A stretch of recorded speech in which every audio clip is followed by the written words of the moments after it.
नमस्कार, स्वागत है आप सभी का इंडिया वॉइस पर। मैं आपके साथ निकिता कश्यप। उत्तर प्रदेश में मुख्यमंत्री योगी आदित्यनाथ का प्रहार सपा और कांग्रेस क्या वाकई में ही है बेकार? जी हां, राम मंदिर के चढ़ावा चोरी की घटना के बाद से ही 15 दिन के बाद अब दूसरी बार अयोध्या पहुंचे मुख्यमंत्री योगी आदित्यनाथ ने विपक्ष को कटघरे में खड़ा कर दिया है। जी हां, आपको बताते चले कि मुख्यमंत्री योगी आदित्यनाथ ने राष्ट्रीय लोकदल के नेता स्वर्गीय मुन्ना सिंह चौहान की मूर्ति का अनावरण करने के बाद जनता को संबोधित किया और जनता को संबोधित करते हुए जमकर विपक्ष पर उनकी ओर से निशाना साधा गया। उन्होंने कहा कि यहां पर सरकार ऐसी भी थी जो राम भक्तों पर गोली चलवाते थे और जहां समाजवादी पार्टी ने हनुमानगढ़ी की सीढ़ियों पर नमाज पढ़ाने का पाप किया था और हमने अयोध्या को सांस्कृतिक राजधानी बनाने का कार्य किया है। आज अयोध्या तीनों लोगों से प्यारी बन गई है। हमने अयोध्या की तस्वीर बदली है और यहाँ पर तो हनुमानगढ़ी में नमाज पढ़वाने का पाप भी किया गया, तो वहीं विपक्ष ने हनुमानगढ़ी में नमाज पढ़वाई थी। तो ये बड़ी बात उनकी ओर से आज कही गई। देखिए, मुख्यमंत्री योगी आदित्यनाथ जो है वो एक के बाद एक लगातार समाजवादी पार्टी और कांग्रेस पर जुबानी हमला बोल रहे हैं। बीते कल की बात हो तो वहीं उनकी ओर से लगातार कटाक्ष कसे जा रहे हैं। आज भी उनकी ओर से अयोध्या से कटाक्ष कसा गया। क्या कुछ कहा, आपको सुनाते हैं। इस समय तक हमारी अयोध्या उपेक्षित रही। न सड़क, न बिजली, न पानी, यानी बगल में मां सरयू बह रही है, लेकिन तब भी अयोध्या उससे वंचित रहती थी। मां सरयू की पवित्र धारा अयोध्या को भी सिंचित करती है, लेकिन अयोध्या आने वाला श्रद्धालु देखता रहता था, वह मां सरयू का आशीर्वाद लेने में विफल हो जाता था। कोई व्यवस्था नहीं थी, गंदगी पहचान बन चुकी थी। और तो और जो ये लोग आस्था की बात करते हैं, याद करो ना, इन्होंने तो हमारी पवित्र हनुमानगढ़ी में इन्होंने तो वहां नमाज भी पढ़वाने का काम किया था। आप सोचो,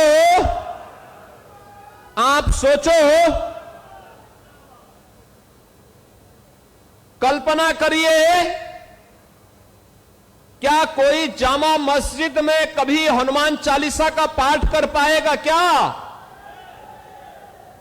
क्या सरकारें करवा पाएंगी?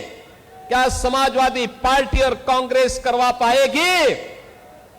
अगर नहीं करा पाएगी तो ये पाप क्यों करवाया गया था? अयोध्या में हनुमानगढ़ी की सीढ़ियों पर नमाज पढ़वाने का पाप क्यों करवाया गया था? कौन करवा रहा था ये? बहन और भाइयों, आज अयोध्या आप देखते होंगे, हमारी अयोध्या तीनों लोकों से न्यारी है। अब अयोध्या वैभवशाली है। वहां की गलियां अब चमक रही है, लाइट रहती है और देश की चुनिंदा उन सिटी में से एक जो सोलर सिटी हो, प्रधानमंत्री मोदी जी का विजन। मोदी जी ने कहा कि सूर्य वंश की राजधानी है, तो सूर्य वंश की राजधानी भगवान सूर्य की रोशनी से ही रात्रि में भी जगमगाहट होनी चाहिए, और अयोध्या सोलर सिटी बन गई है। और इसी विषय पर चर्चा करने के लिए हमारे साथ हमारे मेहमान भी जुड़ गए हैं, जिसपे कि हमारे साथ सत्येंद्र त्यागी जी जुड़ गए हैं, नेता हैं बीजेपी से। सर, आपका बहुत बहुत स्वागत है चैनल पर। वही हमारे साथ रविंद्र प्रताप सिंह जी जुड़ गए हैं, प्रवक्ता है समाजवादी पार्टी से। सर, आपका भी बहुत बहुत स्वागत है चैनल पर।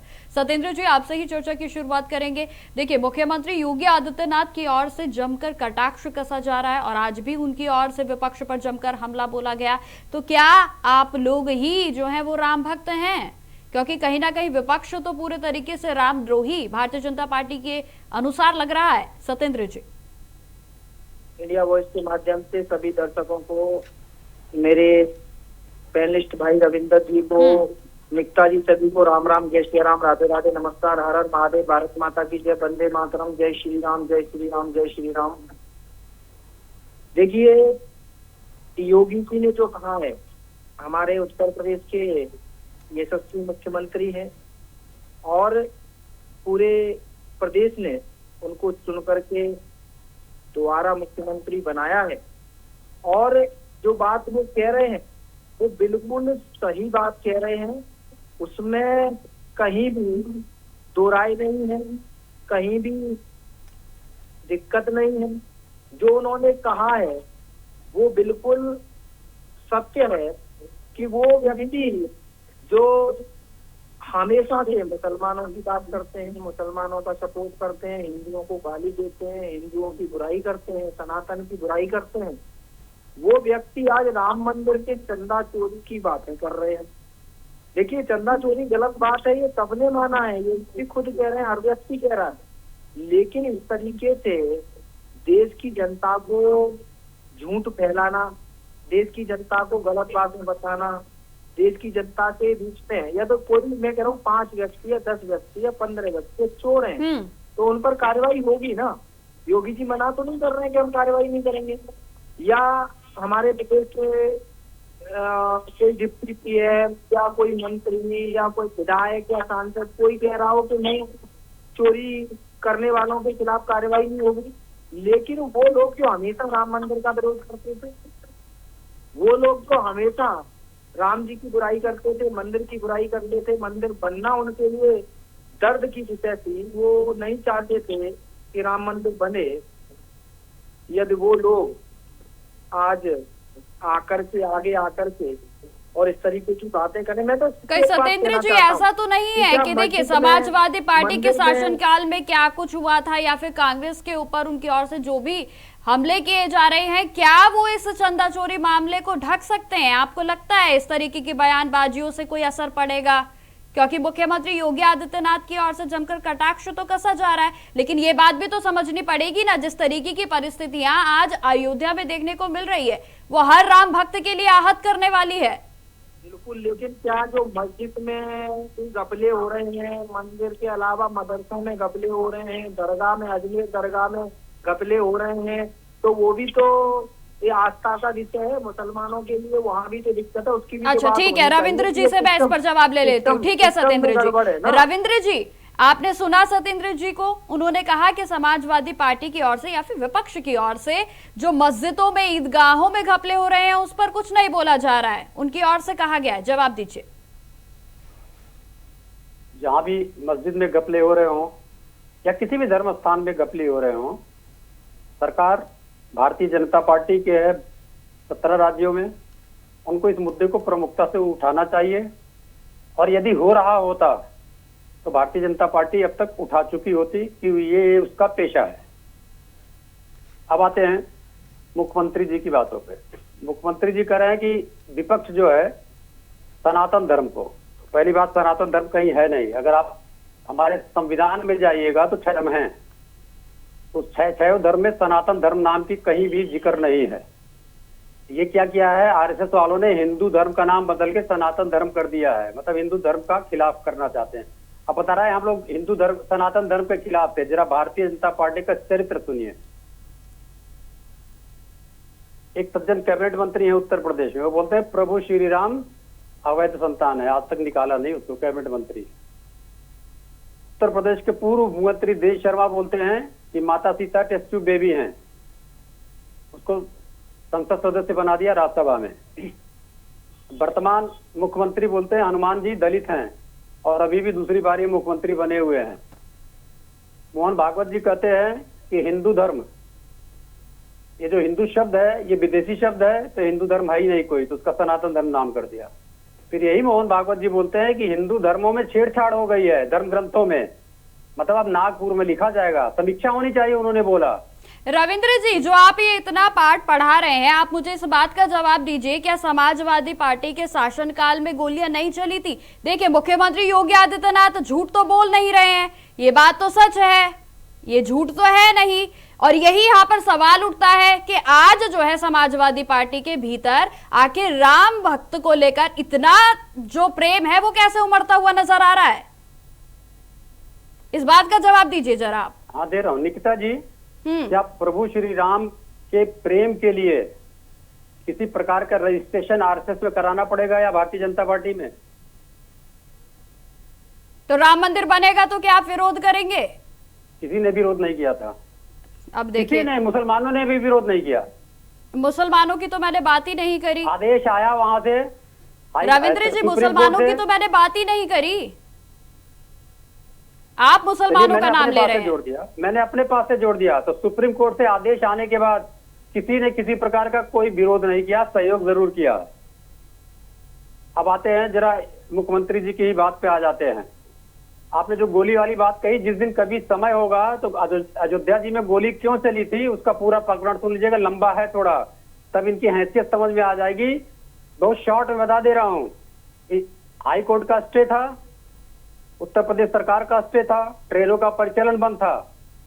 इसका विरोध करते हुए हाई कोर्ट का, उत्तर प्रदेश शासन का विरोध करते हुए इन्होंने 20 लाख की फौज इकट्ठा कर दी अयोध्या जी में, जिसकी कंटेनिंग कैपेसिटी केवल 40,000 देखिए रविंद्र जी, अगर समाजवादी पार्टी इन सभी कारणों को पूरे तरीके से स्पष्ट कर पाती ना, तो आज भारतीय जनता पार्टी आप लोगों को खुले तौर पर रामद्रोही नहीं कहती। आप ये चीज समझिए, कहीं तो खामियां होंगी। सत्येंद्र जी जरा जवाब दीजिए रविंद्र जी का, क्योंकि उनकी ओर से तो ये भी कहा जा रहा है। एक मिनट सुन लीजिए। ठीक है रविंद्र जी, देखिए छोटा सा जवाब, समय का अभाव है। भारतीय जनता पार्टी जो कर रही है, इसने भारतीय जनता पार्टी का चरित्र है, इसके बाद प्रोपोगंडा गिरोह है, चरित्र हनन गिरोह है। कल्याण सिंह को उनकी बेटी के साथ बदनाम किया, उनके मित्र की बिटिया थी और उनकी बेटी के समान थी, उसको बदनाम किया इन लोगों ने। इन लोगों ने उमा भारती जी को बदनाम किया। इनके बदनाम करने की चिंता हम लोगों को नहीं है। ये बुलबुले हैं, आए हैं, चले जाएंगे। ठीक है सत्येंद्र जी, जवाब दीजिए जरा। इनके ओर से कहा जा रहा है पार्टी का चरित्र, क्रियाकलाप, उनकी नीति जो भी है जग जाहिर है, पूरे देश को पता है, पूरे प्रदेश को पता है कि वो किसका समर्थन करते हैं, किसका विरोध करते हैं। यदि इनको इतना ही सनातन और हिंदुओं से प्रेम था तो जो 500 वर्ष के बाद मंदिर बना, उस मंदिर के लिए पूरा समाजवादी पार्टी के लोगों ने क्यों नहीं समर्थन किया, क्यों नहीं गए, क्यों नहीं उन्होंने जाकर के वहाँ पूजा अर्चना करी? क्या समाजवादी पार्टी के लोग हिंदू नहीं है क्या? पहली बात। दूसरी बात, क्या समाजवादी पार्टी के लोगों को मस्जिद में, मदरसों में, दरगाह में जो ये गपलेबाजी होती है, जो फंडिंग आती है, वो आपने गलत जगह पर उपयोग उसका होता है, चलिए ठीक है, समाजवादी पार्टी को तो नहीं दिखता, लेकिन भारतीय जनता पार्टी का क्या? अयोध्या में क्या हुआ? भारतीय जनता पार्टी तो पूरे तरीके से सजग है ना, पूरे ईमानदारों की पार्टी है ना, फिर ये तस्वीरें क्यों सत्येंद्र जी? निकिता जी, इसकी यही तो भाजपा में और पार्टियों में अंतर है। मैं भाजपा का कार्यकर्ता होते हुए, योगी जी भाजपा के मुख्यमंत्री होते हुए, हर व्यक्ति ये कहेगा हाँ गलत है, चोरी हुई है तो गलत हुई है, उस पर कार्रवाई होगी, बख्शा नहीं जाएगा।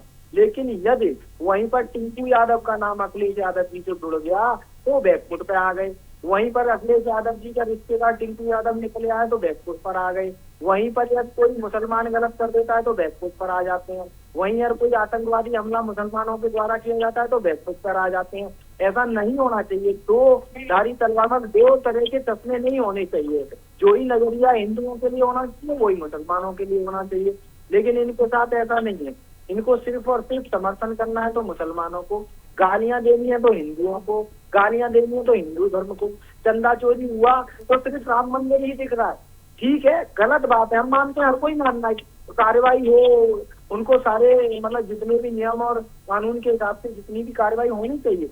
लेकिन क्या दूसरे धर्मों में, जो खास करके मुसलमानों की मस्जिद, दरगाह और मदरसे, ठीक है सत्येंद्र जी, रविंद्र जी एक सवाल। ठीक है सत्येंद्र जी, रविंद्र जी, जैसे कि अभी आपने थोड़ी देर पहले कहा भी था कि सनातन तो धर्म ही नहीं है, आप यानी समाजवादी पार्टी के प्रवक्ता होने के बावजूद जो है वो इस तरीके की बातें कह रहे हैं। भारतीय जनता पार्टी पर आप लोग जो है हिंदू मुस्लिम राजनीति करने का आरोप लगाते हैं, लेकिन बीजेपी तो कहती है कि आप लोगों का भी एक विशेष वर्ग के लिए ही प्रेम दिखता है। रविंद्र जी, समाजवादी पार्टी भारत के जितने भी धर्म, पंथ और जो नास्तिक हैं सबकी पार्टी है। भारतीय जनता पार्टी अगर कहती है केवल हिंदुओं की पार्टी है, आस्तिक की नहीं है क्या? क्या आप बोल रहे हैं जितने भी नास्तिक हैं उनकी पार्टी आस्तिक की नहीं है? बोल दिया मैंने यानी उसमें। यानी आप क्या कहना चाह रहे हैं? आप आपने बताएं ना, सुना नहीं। आस्तिक किसे कहा जाता है? जो भगवान को मानता है। भगवान को कौन मानता है? हिंदू मानता है। आपने सुना नहीं, फिर से सुन लीजिए ध्यान से या रिवाइंड कर लीजिएगा। भारत में जितने भी धर्म, ये सब आस्तिकों का होता है। जितने भी पंथ, ये सब आस्तिकों का होता है। और जितने भी स्थानीय देवी देवता हैं, ये भी आस्तिक होते हैं। इसके साथ भारत में नास्तिक लोग भी हैं, तो उन सब की पार्टी है, मतलब संपूर्ण भारत की पार्टी है। यही समाजवाद भी होता है। अगर भारतीय जनता पार्टी की बात करें तो भारतीय जनता पार्टी कहती तो है कि हम हिंदू की पार्टी हैं, लेकिन जब इसका कॉन्स्टिट्यूशन पढ़िएगा, धारा 2 में लिखा है हम सोशलिस्ट, मतलब धर्मनिरपेक्ष समाजवादी पार्टी हैं। तो ये दोहरा चरित्र क्यों धारा 2 में इनके संविधान में, भारतीय जनता पार्टी के? और कौन भारत कहता है का जो हिंदू पार्टी संविधान- है? सत्येंद्र जी, आप लोग ये कहते हैं कि भारतीय जनता पार्टी हिंदू पार्टी है। रविंद्र जी ऐसा कह रहे हैं। हाँ जी, अभी आपने रविंद्र जी को सुना, उनकी ओर से कहा गया कि ये कहते हैं, भारतीय जनता पार्टी कहती है कि हिंदू पार्टी है। देखिए, भारतीय जनता पार्टी हिंदुओं की पार्टी है, इसमें कहीं भी कोई भी गलत नहीं है। मैं फिर कह रहा हूँ, बिल्कुल गलत नहीं है। हम हिंदू हैं, हर व्यक्ति हिंदू है। और क्या अखिलेश यादव हिंदू नहीं है? क्या मुलायम सिंह यादव हिंदू नहीं थे? क्या वो हिंदुओं की पार्टी नहीं है? क्या उसमें कौन मुसलमान है? क्या अखिलेश यादव भी मुसलमान बन गए या मुलायम सिंह यादव भी मुसलमान बन गए? अरे सब हिंदू है भाई। 80% हिंदू है तो पार्टी 80% तो हम कहेंगे ना हिंदुओं की पार्टी है। जिसकी मेजोरिटी होती है उसका कहा जाता है हिंदुओं का देश है। पार्टी छोड़ी, मैं तो कह रहा हूँ पूरा देश हिंदुओं का है। पूरा देश हिंदुओं का है। मुसलमानों को तो पाकिस्तान मिल गया ना, लेकिन जो मुसलमान हमारे देश में रहे, जिन्हें हिंदुओं से भी प्रेम था, हिंदुस्तान से भी प्रेम था, भारत से भी प्रेम था, वो लोग रहे।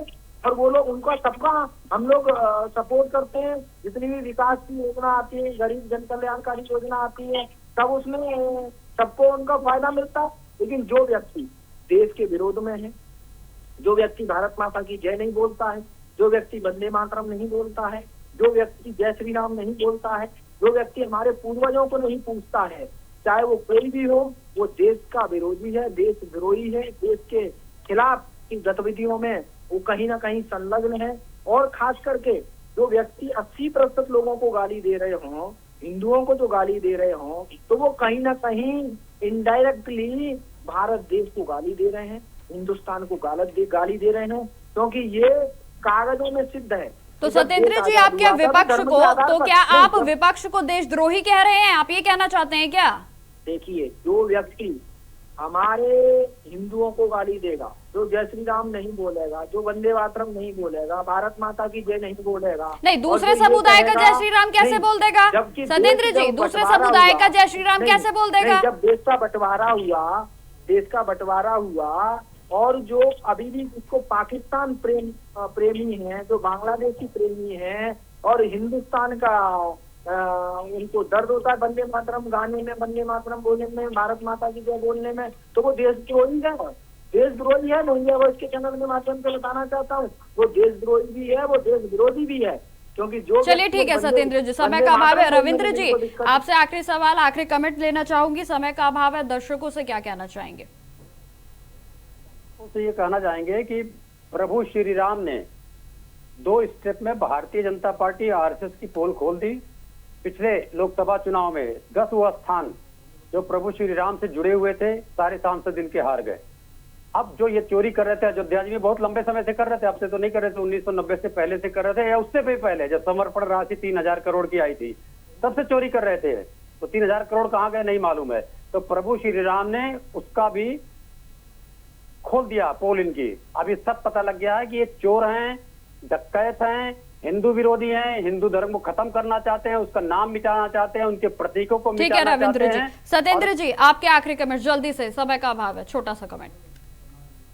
पार्टी देश की बात करती है, राष्ट्र की बात करती है, हिंदुओं की बात करती है, सर्व समाज की बात करती है, लेकिन वहीं पर ये विपक्षी पार्टी के लोग हैं, सिर्फ और सिर्फ पाकिस्तान प्रेम, बांग्लादेश प्रेम, आतंकवादी प्रेम, देशद्रोहियों का प्रेम, देश विरोधियों का प्रेम, बस इनको वही दिखता है। उसके अलावा इनको कुछ नहीं दिखता है।